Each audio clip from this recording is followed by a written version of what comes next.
हों लाखों सलाम उस आका पर सल्लल्लाहु हों लाखों सलाम उस आका पर, जुल्म लाखों जिसने तोड़ दिए, दुनिया को दिया पैगाम सकूं, तूफानों के रुख मोड़ दिए। उस मोहसिन आलम ने दुनिया में क्या क्या न दिया इंसानों को, दस्तूर दिया, मंशूर दिया, नई राहें दी, नए मोड़ दिए। कहता है ना कि जिथे मेरे हुजूर दे कदम लगे सल्लल्लाहु दुरूद जरा था सल्लल्लाहु कि जिथे मेरे हुजूर दे कदम लगे उस थां वर्गी कोई थां नहीं हो। कहता है जहां मेरे प्यारे मोहम्मद सल्लल्लाहु अलैहि वसल्लम का कदम मुबारक लग गया, अब ऐसी जगह कोई और जगह नहीं है। अर्शे मुअल्ला से आला मुकाम है रोज़े रसूल सल्लल्लाहु अलैहि वसल्लम का, कि जिथे मेरे हुजूर दे कदम लगे उस थां वर्गी कोई थां नहीं हो, ते जिस दियां कसमां अर्श ते रब खावे उस ना वर्गा कोई ना नहीं हो। कुरान ने कहा ना ताहा यासीन मुदस्सिर, जिथे मेरे हुजूर दे कदम लगे उस थां वर्गी कोई थां नहीं हो, जिस दियां कसमां अर्श ते रब खावे उस ना वर्गा कोई ना नहीं हो, ते जेड़ी मेरे हुजूर दा मुंह चुमे उस मां वर्गी कोई मां नहीं हो। चलो चलिए जालियां हेठ बइए, ओदी छां वर्गी कोई छां नहीं हो। रमजान मुबारक का 2024 का आज आखिरी जुमा है। दिल में ख्याल आया कि दास्ताने इस्लाम पे गुफ्तगू की जाए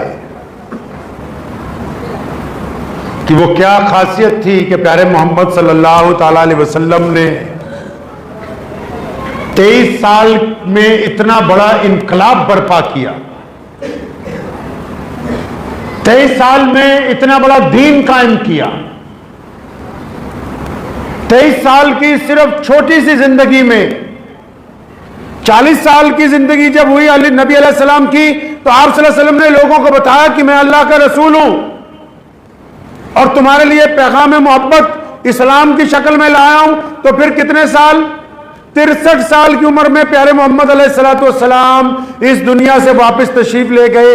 23 साल में दीन कहां है? शाम को जहां सूरज डूबता है वहां तक अजान जाती है, सुबह को जहां से सूरज निकलता है वहां से अजान शुरू होती है। दुनिया का कोई खित्ता, दुनिया में कोई ऐसा रंग, दुनिया की कोई ऐसी नस्ल, दुनिया में कोई ऐसा मुल्क, दुनिया में ऐसी कोई जुबान, कोई ऐसी हवा बाकी नहीं जिसमें थोड़े या ज्यादा कलमा ला इलाहा इल्लल्लाह मुहम्मदुर रसूलुल्लाह पढ़ने वाले लोग मौजूद ना हो। ये इनकलाब कोई और बर्पा नहीं कर सका आज तक कायनात में। लोग बेहतरीन इमारतें ला सकते हैं, बड़ी हुकूमतें दिखा सकते हैं, लेकिन जो इनकलाब मोहम्मद रसूलुल्लाह ने बर्पा किया पूरी कायनात के अंदर, ये दुनिया के हर खित्ते में आज उनके नाम की आजान दी जा रही है। मुअज्जिन बार बार ऐलान करता है मुसलमानों को, ये बताता है जब कि सबसे बड़ा अल्लाह है, जब ये बताता है कि हम एक अल्लाह की इबादत करते हैं, तो बड़े फख्र के साथ मुअज्जिन रोजाना इस बात को दोहराता है कि दुनिया के इंसानों, ये जो इनकलाब बर्पा हुआ है इसके कायद और इसके बानी मुहम्मदुर रसूलुल्लाह है।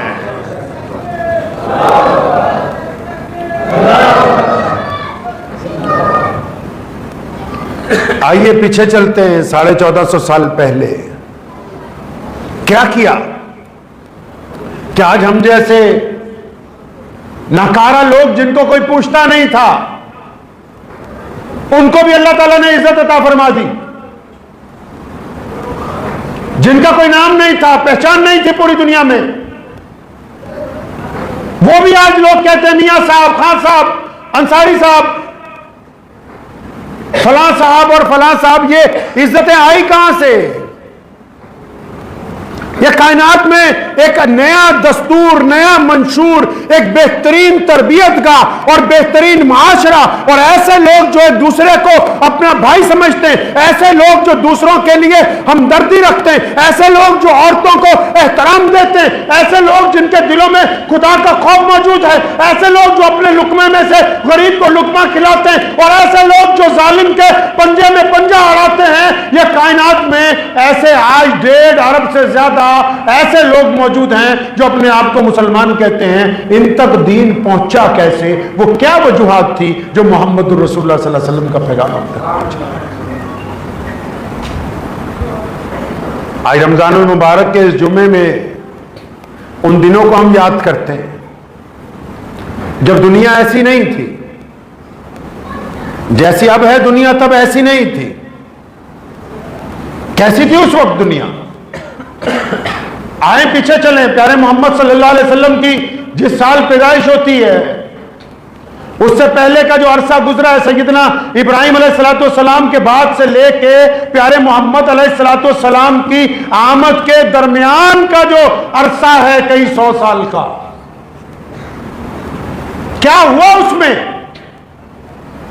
अल्लाह के नबी अलैहिस्सलाम से पहले जो नबी आए, इब्राहिम अलैहिस्सलाम आए, हजरत ईसा अलैहिस्सलाम आए, मूसा अलैहिस्सलाम आए, उन्होंने अपना दीन लोगों तक पहुंचाया। उन हजरात के जाने के बाद, दुनिया से पर्दा फरमाने के बाद क्या हुआ? ये जो दुनिया का इतिहास है, ये सिर्फ इस्लाम का इतिहास नहीं है। प्यारे मोहम्मद अलैहिस्सलाम जब आए दुनिया में तो हालत क्या थी दुनिया की, आपको पता है? मक्कातुल मुकर्रमा में जहां नबी अलैहिस्सलाम पैदा हुए, वहां हालत यह थी कि अगर किसी के घर में बेटी पैदा होती थी, किसी के घर में बेटी पैदा होती थी, ये वाकयात आपको इसलिए सुना रहा हूं, आप कोई काम करते हैं ना, कोई मिस्त्री कोई मकान बनाता है ना, कोई मजदूर किसी खेत में काम करता है ना, तो जब वो लहलहाते हुए बागात दिखाता है ना, तो मालिक को बताता है कि जब मैं यहां आया तो जंगल था, जब मैं यहां आया पहाड़ थे, जब मैं यहां आया पानी नहीं था, जब मैं यहां आया जहां जंगली बूटियां उगी हुई थी, ये तो सारी मेरी मेहनत है जो आज तुम यहां खूबसूरत फूल और फल देखते हो। इसलिए आज पहले आपको उस जंगल को दिखाएं जो मोहम्मद रसूलुल्लाह सल्लल्लाहु अलैहि वसल्लम से पहले दुनिया में बना हुआ था। तब यह बात सामने आएगी कि मोहम्मद रसूलुल्लाह ने क्या इनकलाब बर्पा किया। मक्कातुल मुकर्रमा है, किसी के घर में बेटी पैदा होती है, फौरन बाप छीन लेता है मां से बच्चे को। भाई क्यों छीन रहे हो? क्या बात है? कि नहीं नहीं, कल को किसी को दामाद बनाना पड़ेगा, हम इसे जिंदा नहीं रहने देंगे। तो बेटी को ले जाके रेत में दबा के आते हैं, जिंदा बच्चों को। मक्का मुकर्रमा से और 400-500 मील आगे जाइए, एक शहर है यशरब। वहां का जो चौधरी है, वहां का जो बादशाह है, उसने एक गंदा कानून बनाया कि शादी किसी के घर में भी होगी, दुल्हन पहले महल में आकर 1 महीना 15 दिन हमारे पास रहेगी, और जब हमारा दिल भर जाएगा तब हम आपको आपकी दुल्हन वापस करेंगे। लोग डरते हैं कि अगर नहीं मानेंगे तो कत्ल कर देंगे। वहां से चंद किलोमीटर, चंद 100 किलोमीटर आगे चले जाइए, कैसरो किसरा है। इस यशरब को आज आप मदीनतुन नबी के नाम से जानते हैं। वहां से चंद 100 किलोमीटर आगे चले जाइए, कैसरो किसरा कौन? ये ईरान और इराक। वहां आग की इबादत करने वाले बादशाह का राज है, और उसका हुक्म है गरीब लोगों को कि तुम जंगल में रहो, अच्छे फल उगाओ, खेतियां तैयार करो, और जब सारा सामान तैयार हो जाए वो ला के हमारे खजाने में जमा कर दो। तुम्हें यह हक नहीं है कि तुम हमारे शहर में आओ, जिस तरह हम रहते हैं वैसे रहो, जैसे हम खाते हैं वैसे खाओ, जैसी इबादत गाह में हम जाते हैं तुम जाओ। अगर कोई गलती से आ जाता है, अगर कोई गलती से आ जाता है उनके शहर में, तो उसकी गर्दन उतार कर लटका दी जाती है, ताकि जितने बाकी गरीब हैं उनको ये पता रहे कि ये शहर जो बनाया गया, ये महल जो बनाया गया, ये तो सिर्फ अमीर लोगों के लिए बनाया गया है, बादशाहों के लिए बनाया गया, या गरीब का कोई हक नहीं है। मक्के की ये मस्जिद जिसको बैतुल्लाह कहते हो, जिसमें आज तवाफ हो रहा है, मक्के के बड़े बड़े चौधरी, उस दौर के सरदार, जिनमें अबू जहल सर फहरिस्त है, वो ये कहते हैं कि हम इबादत करते हैं इस घर में जाके, लेकिन अगर कोई उनका नौकर, अगर कोई मक्के का गुलाम, अगर कोई मक्के का काला, अगर कोई मक्के का गरीब, अगर कोई मक्के का मजलूम बैतुल्लाह की चौखट में अपना पैर भी रखता है तो उसकी गर्दन उतार दी जाती है, और यह बताया जाता है कि क्योंकि तुम्हारी जात नीची है, तुम्हारा रंग काला है, तुम्हारी बरादरी अच्छी नहीं है, तुम इस इबादत गाह में नहीं आ सकते, यहां सिर्फ अमीर लोग आकर इबादत कर सकते हैं। सुने क्या था रसूलुल्लाह से पहले? ये मैं आपको कुरान हदीस की बातें नहीं सुना रहा हूं, ये दुनिया का इतिहास है, विश्व का इतिहास है ये, कि मोहम्मद रसूलुल्लाह से पहले दुनिया कैसी थी। जितने मर्जी आज लोग कहते रहे कि हमने ह्यूमन राइट कमीशन बना लिए, हमने डेमोक्रेसी बना ली, इसकी बुनियाद रखने वाले अगर कोई है कायनात में तो सिर्फ हमारे प्यारे नबी मोहम्मद रसूलुल्लाह। और आगे चले जाइए, कैसरो किसरा से आगे, ताशकंद, बुखारा, क्या होता है जी वहां? बादशाह के बच्चों की दिल करता है कि कोई खेल खेलें, बादशाह के बच्चों का दिल करता है कोई खेल खेलें। तो उस वक्त तो दुनिया इतनी ज्यादा टेक्नोलॉजी तो नहीं थी, मोबाइल गेमें तो आई नहीं हुई थी, तो सिपाहियों को हुक्म देते हैं कि बाहर से लोगों को पकड़ के लाओ, कैद खाने में से कैदियों को ले आओ। क्या खेल खेलेंगे? कैदियों को तीर मार के देखेंगे, कोई ये हमसे पहले जल्दी कौन सा कैदी, कौन सा शहजादा किसके दिल में तीर आर पार कर दे। और जब यहां भी दिल नहीं भरता तो सिपाहियों को कहते हैं कि इनकी गर्दन उतारो एक झटके में, ताकि हम देखें कि ये तड़पते कैसे हैं। बादशाह की औलादें, उस दौर के बड़े बड़े लोगों की औलाद सिर्फ तड़पते हुए जिस्मों को देखने के लिए लोगों की गर्दनें उतरवाती है। बहुत सारे लोग पूछते ना इस्लाम पूरी दुनिया में कैसे पहुंचा? सुनो दिल थाम के, कैसे इस्लाम पूरी दुनिया में पहुंचा है। मोहम्मद रसूलुल्लाह सल्लल्लाहु अलैहि वसल्लम की पैदाइश से पहले यह हालत थी कि वो कत्ल कर रहे थे बार बार। जब वो कत्ल करते थे शहजादे शहजादियां खुश होते थे। और आगे चले जाइए, ये तहजीब, ये जो आज अपने आप को कहते हैं कि हम तो पूरी दुनिया की सबसे बड़ी डेमोक्रेसी है, चाइना फला फला की, हमने तो बहुत तरक्की की है। हालत ये थी कि जिस तरह आप आज बाजार में जानवर खरीदने जाते हैं ना, मंडी में, इनकी फौजें, इनके सिपाही गांव पर हमला करते थे, सारे खानदानों को गिरफ्तार किया जाता था, फिर भट्टी सुलगाई जाती थी, उनमें गर्म मोहर करके तमाम लोगों की गालें दागी जाती थी, पैरों में बेड़ियां डालते थे, फिर मंडी के अंदर सुबह को बोली लगती थी गुलाम खरीद लो।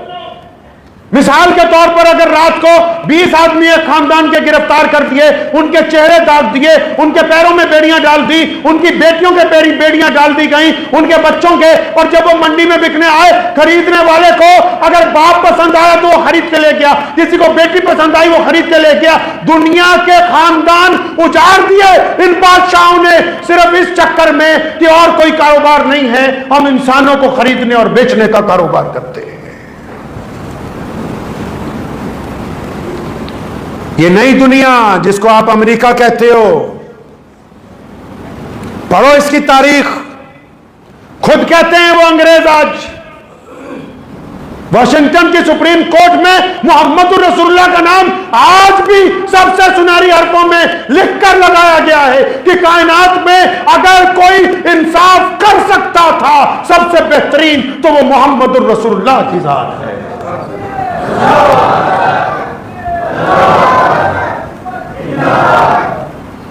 ये जो अपने आप को नई दुनिया कहते हैं, जिसका नाम आपने अमेरिका रखा, वहां जब खेत में इसके ऊपर फिल्में भी बनी हुई हैं, आप देख लीजिए गूगल के ऊपर जाके। जब खेत में कोई जिम्मेदार के पास कोई काम करता है उसका मजारा, और उसको खुद खाने को कुछ नहीं मिलता, जिन दिनों में नई फसल लगानी होती है, अगर हफ्ता गुजर जाए, 15 दिन गुजर जाए, वो बार बार अपने मालिक को बोले, जिम्मेदार को जाके बोले कि थोड़ा सा अनाज दे दो, मेरे बच्चे भूखे हैं, मैं इनको खाना खिलाना चाहता हूं, मेरे बच्चे बिस्तर पर लग गए, उनके पास रोटी नहीं है, पानी पी पी के, दरख्तों के पत्ते खा खा के उनकी हालत खराब हो गई, अगर थोड़ा सा अनाज हमें दे दोगे हमारे बच्चों की जान बच जाएगी। जिम्मेदार उसको मारता है, पीटता है, वो दौड़ता हुआ जाता है, अदालत में दरखास्त लगाता है कि मेरे जिम्मेदार ने मुझे खाना नहीं दिया, मेरे बच्चे मरने वाले हैं। तो उस दौर की अदालत यह फैसला करती है कि क्योंकि तुम्हारा रंग काला है और तुम गरीब हो, तुम इंसानों की कैटेगरी में नहीं आते, तुम किसी अमीर आदमी के खिलाफ दरखास्त नहीं दे सकते। बहुत लोगों को तकलीफ होती है, इस्लाम दुनिया का सबसे बड़ा दीन कैसे बना? सुनो कैसे बना। प्यारे मोहम्मद सल्लल्लाहु अलैहि वसल्लम के आने से पहले अगर किसी से कत्ल हो जाता है तो वो जिस बंदे को जो बंदा कत्ल करता है तो मरने वाले का बेटा इस इंतजार में जवान होता है कि इसको मारूंगा, और फिर जब उसका कत्ल होता है तो उसकी औलाद कहती है कि उसको मारेंगे। नस्लें गुजर जाती हैं, खूनी जंगें बंद नहीं होती हैं। लोग कहते हैं इस्लाम पूरी दुनिया में पहुंच गया, इस्लाम ने ये कर दिया। इस इस्लाम से आने से पहले था क्या? इस्लाम के आने से पहले जो लोग खुदा की बात कर रहे थे, जो इबादत की बात कर रहे थे, जो इबादत गांवों में बैठे हुए थे, वो खुद बड़े बड़े हुक्मरानों के चमचे थे। वो ये नहीं चाहते थे कि हमारे हुक्मरान हमसे नाराज हो जाए। ये कायनात में सबसे पहले मोहम्मद रसूलुल्लाह हैं। सुनो प्यारे पैगंबर ने क्या किया है।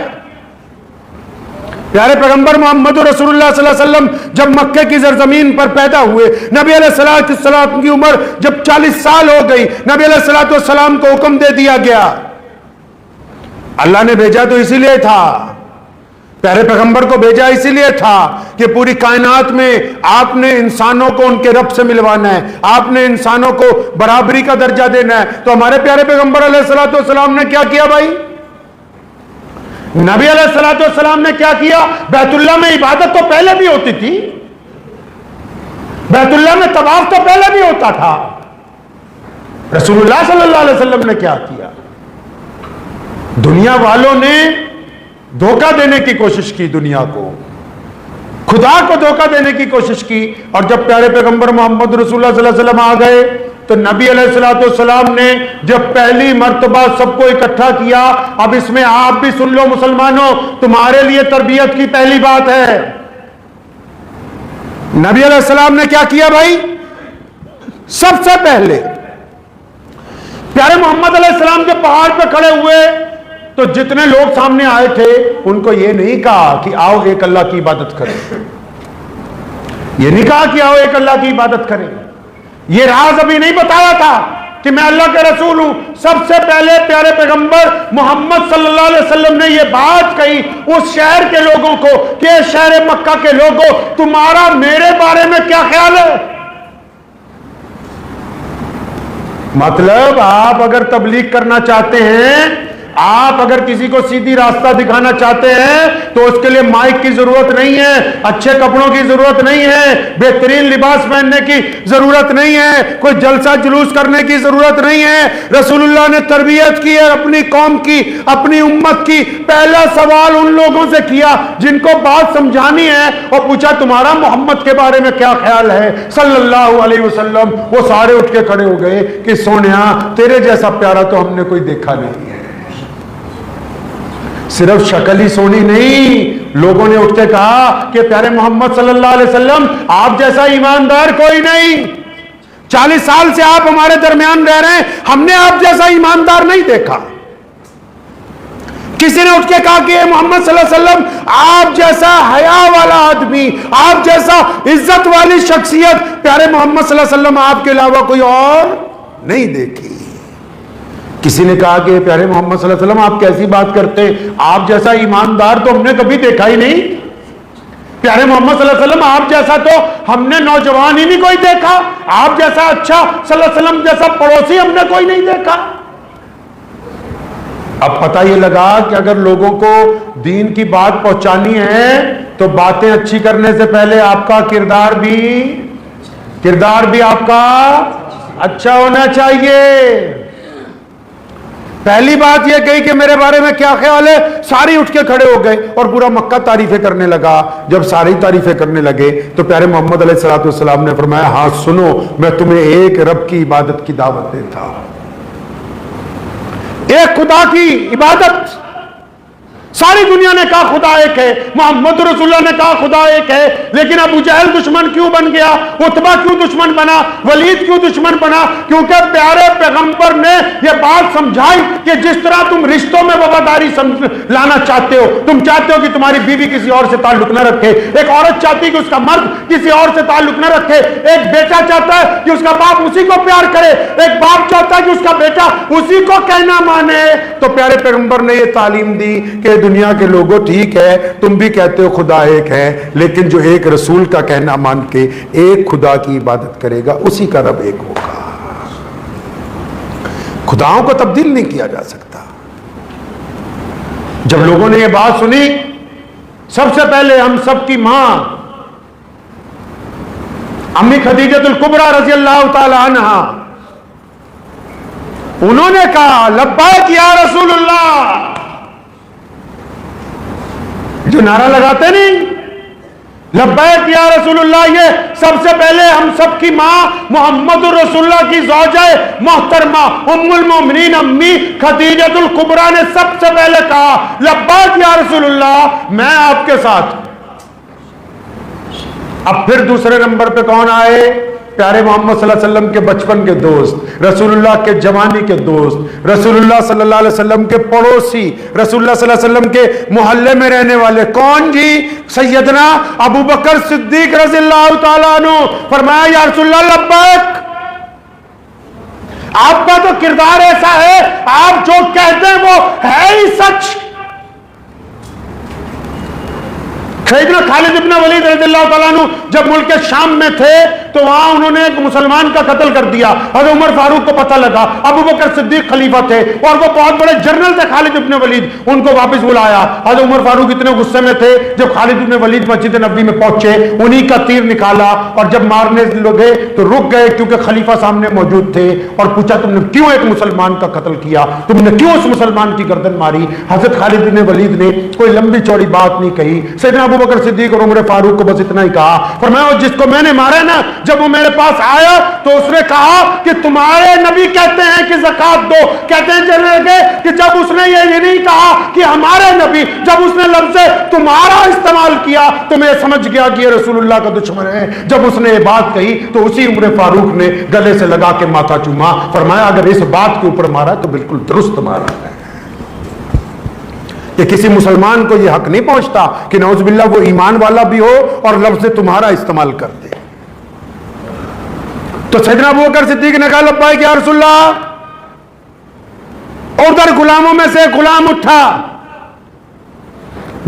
जिनका नाम लेना आज दुनिया अपने लिए एहतराम की बात समझती है, जिनका नाम लेना हम जैसे लोग अपने लिए इज्जत की बात समझते हैं। कौन सा गुलाम? जो हबशी है, जो काला है, जिसके जिस्म पर कपड़े पूरे नहीं, जिसके पांव में जूती नहीं, जिसके सर पर पगड़ी नहीं, जिसको मक्के के लोग धक्के मारते हैं, जिसको लोग बुरी बुरी बातें कहते हैं, उस गुलाम ने आके कहा कि लब्बैक या रसूलुल्लाह। वो गुलाम है सैयदना बिलाल हबशी रज़ियल्लाहु ताला अन्हु की साथ गिरामी है।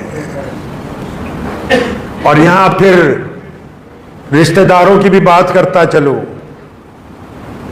लोग कहते हैं कि रिश्तेदारों से पूछो कौन कैसा है।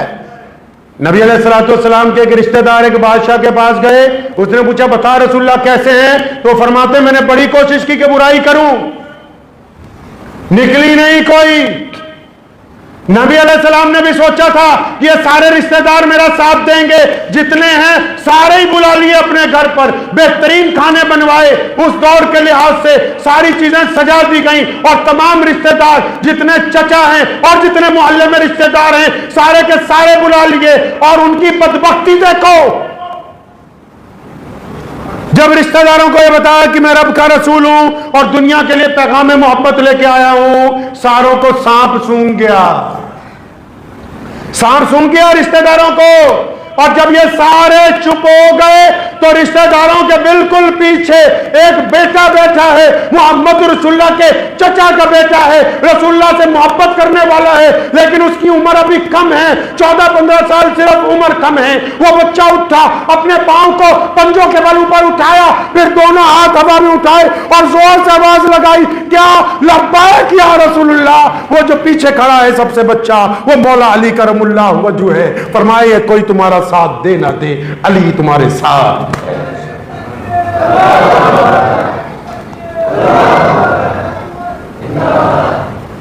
अब ये जो लोग मुसलमान हुए, कहानी में ट्विस्ट यहां से आ रहा है। अब ये जो लोग मुसलमान हुए तो रोजा तो अभी आया नहीं था,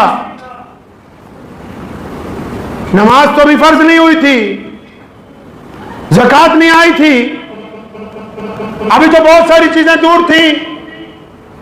इन लोगों ने पूछा, या रसूलुल्लाह हमने तो आपको माना है, आपके रब को माना है, या रसूलुल्लाह आप बताएं तो सही हमने करना क्या है, हमारी जिंदगी का मकसद क्या है, हमारा मिशन क्या है, लोगों को क्या बताना है। कुर्बान जाओ, सुनो अब दुनिया के लोगों और मुसलमानों, दिल थाम के इसको अपने दिल पर नक्श कर लो। प्यारे पैगंबर मोहम्मद रसूलुल्लाह ने उस वक्त दुनिया में दीन को फैलाने का पहला ऐलान किया था और यह कहा कि अबू बकर रज़ियल्लाहु तआला अन्हु को, सैयदना बिलाल हबशी को यह बताया, मौला अली रज़ियल्लाहु तआला अन्हु को यह बात समझा दी कि जिस बंदे ने कलमा ला इलाहा इल्लल्लाह मुहम्मद रसूलुल्लाह पढ़ लिया है, जो एक रब को, एक रसूल को मानने लगा, अब उस पर लाजिम है कि कायनात में से छुआछूत का खात्मा कर दे। अब उस पर लाजिम है कि अमीर और गरीब एक ही सफ में खड़े हों। अब उस पर लाजिम है कि गोरा और कोला, काला आपस में फर्क न करे। तभी तो अल्लामा इकबाल ने कहा ना कि आगे आए लड़ाई में अगर वक्त नमाज, किबलारू होके जमी बोस हुई कौमे हिजाज, एक ही सफ में खड़े हो गए महमूद और अयाज। ना कोई बंदा रहा ना कोई बंदा नवाज, बंदा साहिबो मोहताज जो गनी एक हुए, तेरी सरकार में पहुंचे तो सभी एक हुए। ये वो कीमियाई बात थी, लोग तड़प रहे थे। रसूलुल्लाह ने इबादत से मिलावट को खत्म करके सामाजिक व्यवस्था के अंदर से जुल्म के खात्मे का ऐलान कर दिया।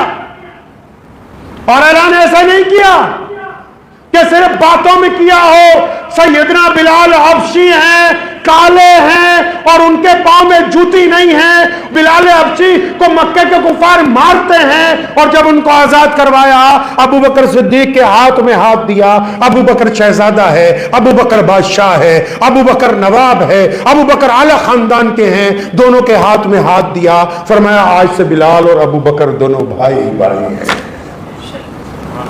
अब बिलाल की कोई इज्जत कम नहीं कर सकता क़यामत तक। अब इस मस्जिद में कोई किसी को रोक नहीं सकता कि तेरा रंग काला है, तेरा कारोबार छोटा है, तेरी नस्ल ऐसी है कि तू आगे नहीं जा सकता। जो अल्लाह का, रब रसूल का कुरान आला दर्जे में पढ़ता होगा, वो रसूलुल्लाह के मुसल्ले पर खड़ा होगा। उसकी जात और बरादरी और रंग और नस्ल का उससे कोई ताल्लुक नहीं होगा। तभी तो दुनिया तो तड़प रही थी, दुनिया में तो बदमाशी थी। आज भी इस्लाम की मुखालफत यूरोप में सबसे ज्यादा होती है। क्यों? क्योंकि उनको पता है कि अगर दीन मोहम्मद की तबाह करेंगे तो फिर ये जो हमने प्रोटोकॉल के नाम पर दुनिया बनाई है, जिसमें जुल्म है, जिसमें ऊंच नीच है, ये दुनिया खत्म हो जाएगी, लोगों को बराबरी का दर्जा मिल जाएगा। जब ये पैगाम निकला ना मक्के से कि मोहम्मद आ गए हैं सल्लल्लाहु अलैहि वसल्लम, अब तो एक ही सब में खड़े होते हैं सारे। अब जब ये पैगाम निकला ना तो लोग जोक दर जोक आए। कुरान तो पढ़ो, इज़ा जा नसरुल्लाह, अल्लाह ने ऐलान कर दिया प्यारे महबूब आपने जो ऐलान कर दिया है, और रसूलुल्लाह ने प्रैक्टिकल ऐलान किया। क्या किया? जिस दिन मक्का फतेह हुआ ना, प्यारे मोहम्मद अलैहिस्सलाम मक्का मुकर्रमा की बैतुल्लाह में पहुंचे। बैतुल्लाह के वेड़े में, बैतुल्लाह के सहन में, बैतुल्लाह की मस्जिद में अबू बकर खड़े हैं रजी अल्लाह तआला अन्हु, उमर फारूक खड़े हैं रजी अल्लाह तआला अन्हु, हज़रत उस्मान ज़ुन्नूरैन मौजूद हैं रजी अल्लाह तआला अन्हु, मौला अली करमुल्लाह वजहू वहां पर मौजूद हैं, अब्दुल्लाह इब्ने जुबैर मौजूद हैं, खालिद इब्ने वलीद जैसे मुजाहिद आजम मौजूद हैं। लेकिन सारे शहजादों की मौजूदगी में वो फरमाया मेरा बिलाल कहाँ है? कौन बिलाल? हबशी बिलाल। कौन बिलाल? गरीब बिलाल। फरमाया बिलाल को बुलाओ। साहबा समझ गए कि बिलाल को क्यों बुला रहे हैं, क्योंकि आजान दिलवानी है। चंद ने कान में कहा या रसूलुल्लाह, चंद ने कान में कहा या रसूलुल्लाह, आज अगर उस हबशी मां के बेटे को बैतुल्लाह की छत पर चढ़ाया तो ये मक्के के जितने बड़े बड़े चौधरी हैं जो आज जंग हार गए, जो आज शिकस्त खा गए, इनकी रही सही इज्जत भी खत्म हो जाएगी। प्यारे पैगंबर को गुस्सा आया, नाराजगी का इजहार फरमाया। फरमाया आज तो ये बात कह दी, दोबारा मत कहना। जब अल्लाह रसूल के नाम पर मार खानी हो तो बिलाल का है, और जब मक्का फतेह हो जाए तो कोई और बैतुल्लाह की छत पर चढ़ जाए। सुन लो कान खोल के कि आज अगर बैतुल्लाह की छत पर चढ़ के कोई अजान देगा तो मेरा बिलाल देगा। ये आपको भी समझाना था। खरबूजे नु वेख के कई बारी खरबूजा रंग फड़ लेंदा है। जिनको ये वहम है ना, पठान पठान में, अंसारी अंसारी में, कुरैशी कुरैशी में, अच्छा रिश्ता मिलने के बावजूद दूसरे को नहीं देंगे अपनी बेटी, तो अपने आप को इस्लाम में दाखिल ना समझें। किसी की चौधराज इस दीन में नहीं चल सकती, किसी की बदमाशी नहीं चलेगी इस दीन के अंदर।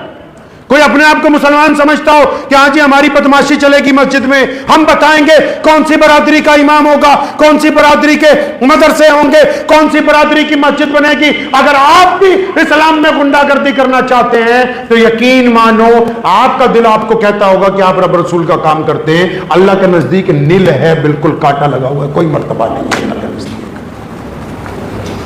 इस्लाम ने तो रग काटी है, दुनिया से जुल्म की। ये जुल्म ही तो है कि एक आदमी आगे खड़ा हो शहजादा और एक गरीब बाहर खड़ा हो। इंसाफ इसको कहते हैं। मक्का तो बहुत बड़ी मस्जिद है, और इस लुधियाना की तारीखी जामा मस्जिद में हम बैठे। इंसाफ इसको कहते हैं कि जो लोग सुबह आखिरी जुमे की नमाज पढ़ने 12:30 बजे आए, अब चाहे वो खेत के मजदूर हैं, चाहे उनमें कोई रिक्शा चलाने वाला है, चाहे कोई फैक्ट्री का मालिक है, चाहे किसी रंग का है, किसी नस्ल का है, वो इस वक्त मस्जिद के अंदर बैठे हुए हैं, एसी की ठंडी हवा खा रहे हैं। अब अगर कोई करोड़पति भी आएगा, कोई बड़ा अफसर भी आएगा, कोई वजीर भी नमाज पढ़ने आ जाए तो मस्जिद के बाहर लगी हुई सड़क की सफों पर उसको नमाज पढ़नी होगी। ये मोहम्मद रसूलुल्लाह का दीन है। ये वो प्रैक्टिकल निजाम है। दुनिया समझती है कि इस्लाम को ताकत से शिकस्त दे देंगे। कोई ताकत दुनिया में इस्लाम को शिकस्त नहीं दे सकती। अगर हमको हराना है तो कोई रास्ता नहीं सिवाय इस्लाम के। इस्लाम के अंदर आने के बाद अपना किरदार ऊंचा करोगे तब तो किसी मुसलमान को हरा सकते हो। इसके अलावा कोई दूसरा रास्ता दीन इस्लाम के अंदर है नहीं कि आगे पहुंच चलेगा, क्योंकि यह आला निजाम है। इसने दुनिया के दिलों पर मरहम लगाई है, इंसानों के पैरों से बेड़ियां काटी हैं। मोहम्मद रसूलुल्लाह ने बेटी को कंधे पे बिठाया, एहतराम दिया है लोगों को। हुक्म हुआ है कि तुम तमाम लोगों की, चाहे वो मुसलमान हो या नहीं हो, इससे कोई मतलब नहीं।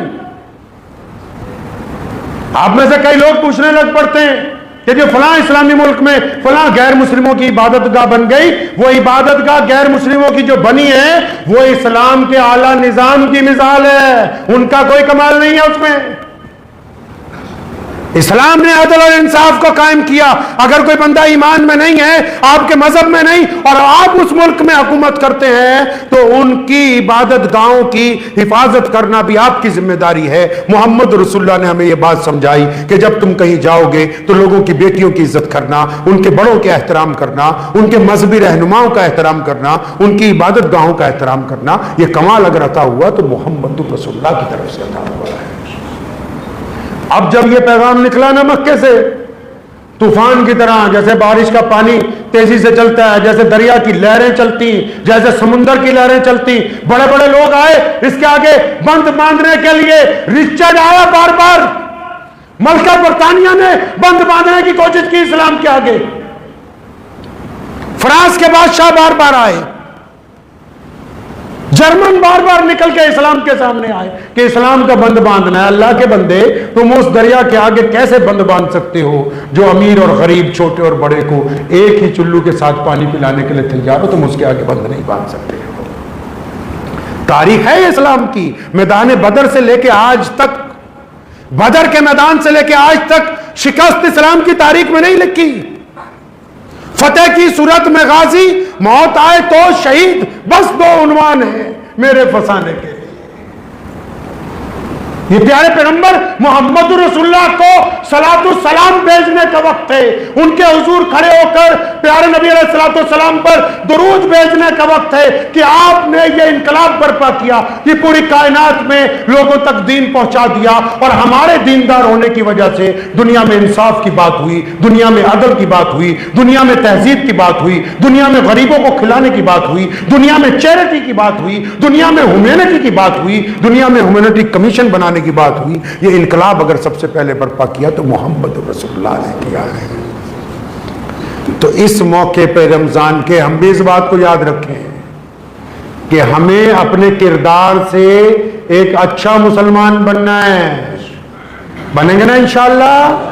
एक अच्छा मुसलमान बनना है। इस्लाम ने यह नहीं पाबंदी लगाई सारी दुनिया मुसलमान हो जाए, यह पाबंदी लगाई है कि मुसलमान अच्छे मुसलमान बने ताकि दुनिया के बाकी लोगों को राहत पहुंचाएं और दुनिया के बाकी लोग ये ना कह सकें कि कोई मुसलमान जो है वो गंदा होता है। इस बात को ज़हन नशीन कर लीजिए। इस्लाम की कोई फोटो नहीं है, लेकिन आजकल है। आप अपने मोबाइल में जाइए, उसकी कैमरे की गैलरी खोल लीजिए, उसमें इस्लाम की फोटो रखी हुई है। अब आप सोच रहे हो कि किस फोटो की बात कर रहे हैं। अगर नहीं रखी हुई तो मोबाइल का फ्रंट कैमरा चला के एक फोटो खींच लीजिए, जिसको अंग्रेजी में आप सेल्फी बोलते हैं। इस फोटो को आराम से देखो, क्योंकि जो हमारे गैर मुस्लिम दोस्त हैं, गैर मुस्लिम जानने वाले हैं, गैर मुस्लिम कारोबार हमारे साथ जो करते हैं, वो कुरान हदीस पढ़ने नहीं जाते, उनके नजदीक यही फोटो इस्लाम है। अब इस फोटो को अच्छी तरह देखो, क्या ये किसी सच बोलने वाले की है? ये क्या किसी ईमानदार की फोटो है, या किसी शराबी की फोटो है, या किसी बेहतरीन आदमी की फोटो है, कि किसी ठग की फोटो है? जो ये फोटो कहती है, दुनिया के नजदीक इस्लाम वैसे ही है। इस्लाम वैसे ही है जैसी ये फोटो बोलती है। इसको खूबसूरत कौन बनाए? हमारी जिम्मेदारी है। लोगों को सुधारने की बात बाद में करें, पहले खुद सुधरने की बात कीजिए। खुद क्या कर सकते हैं हम? क्या आप ऐसा कर सकते हैं कि आपको देख के आपका एक गैर मुस्लिम दोस्त जो आपके साथ निभाता हो, वो 10 साल में, 5 साल में, 4 साल में, 20 साल में ये खड़ा होकर कहे कि हाँ ये बेहतरीन बंदा है, ये बंदा झूठ नहीं बोलता, मेरा यार है, मेरे साथ इसने कभी बेवफाई नहीं की। अच्छी तरह मुझे याद है, एक साहब बहुत अरसा हुआ जब वो इस्लाम में दाखिल हुए तो उन्होंने अपने वालिद को जाके ये कहा कि आप भी मेरे साथ आ जाएं। तो उनके वालिद ने नाराजगी का इजहार नहीं किया, बल्कि अपने कमरे को अंदर से कुंडी लगा ली। अब वो कहते हैं कि मैं सारी रात परेशान रहा। यही का वाक़या सुना रहा हूं मैं आपको, इसी मस्जिद का। तो कहते मैं सारी रात परेशान रहा कि अब्बा तो लगता नाराज हो गए, तो मैंने तो इनको बेहतरीन बात कही थी कि आप मेरे साथ दीन को इख्तियार करें, मेरे साथ नमाज पढ़ने चलें। तो कहने लगा कि अब्बा ने तो कुंडी लगा ली। तो हम लोग सारी रात परेशान रहे कि कहीं नाराज ना हो जाए, अपने आप को नुकसान पहुंचाएं। तो कहने लगा नहीं, लेकिन अंदर से कोई ऐसी आवाज नहीं आई। तो सुबह को जब वो कहते हैं कि मेरे वालिद ने कुंडी खोली तो उन्होंने मेरा बाजू पकड़ के कहा कि चल, मैं तेरे साथ चलने के लिए तैयार हूं। तो मैंने कहने लगे कि मैंने पूछा कि अब्बा सारी रात क्या करते रहे? तो कहने लगे मैं सारी रात कुछ किया नहीं है, मैं तो जानता नहीं हूं कि तुम किस नमाज की बात करते हो। मेरे साथ मेरे बचपन में स्कूल में एक लड़का पढ़ता था, वो लड़का जो था एक पड़ोसी मुसलमानों का बेटा था। हम दोनों ने इकट्ठे तालीम हासिल की, 10वीं इकट्ठे की, +2 इकट्ठे की, फिर BA में इकट्ठे रहे, फिर हमने नौकरी भी इकट्ठे की। कहने लगे फिर मैं रात जब तुमने मुझे कहा ना तो मैंने सारी रात फिर उसी अब्दुर्रहमान की जिंदगी और अपने आप को टटोला। अगर कहने लगे मेरे पुत्र, मेरे बेटे, अगर अब्दुर्रहमान बेवफा होता तो आज मैं तेरे साथ एक कदम नहीं चलता। उस अब्दुर्रहमान की वफा ने मुझे मजबूर किया कि तू जो बात कह रहा है वो सच कह रहा है।